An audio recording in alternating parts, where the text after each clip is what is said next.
Bakit? Ano ba kaso niyan? Nahulihan ko ng damo eh. Sige, pasok mo sa loob. Paimbestigahan mo kay Montalban.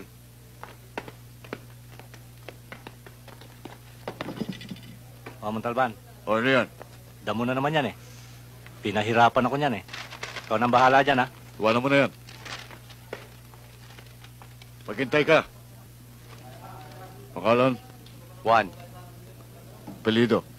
2, 3. 1, 2, 3. Saan ka nakatira? Numero ng tahanan mo. 4562 Street. 4562 Street. Corner 8910 Avenue. Corner 8910 Avenue. Puro numero ito. Pasinyo gobyerno, sila naglagay eh. Talagang kayo, wala na kayong pagbabago. Eh kung magbabago ako, salbahe ang dating ko. Mabait ka ba? Oo, pinagli ako sa anghel eh. Anghel, gusto mo bang maging kerubin?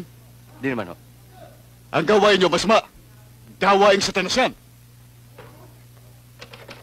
Gano'ng katagal ka na nagdadamo? 2 taon ho. 2 taon, ha? Ano naman epekto nito? Maganda. Maganda, ha? Lumalakas yung katawan ko. Hiyang, ha? Hiyang na hiyang ho. Hiyang na hiyang, ha? Hiyang na hiyang. Gamot. Pag nasobrahan ako sa pagdamo, nahihilo ako, gumagamit ako ng syrup. Sirup? Mhm. Nagsisirup, ha? Mhm. Sa 2 tinanong ko sa'yo.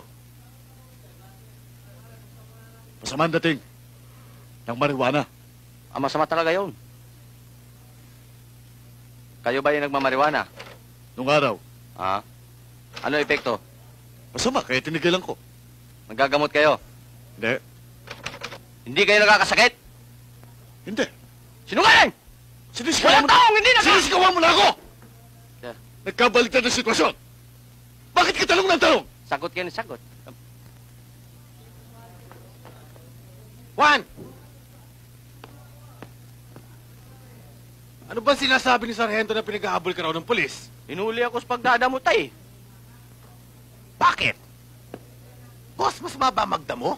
Hindi ba niyo alam na masama magdamo? Eh kung ako nagdadamo eh. Ah, gano'n, ha? Magaman nagdadamo. Anak, ilabas mo nga yung damo. Pakita mo nga sa kanya.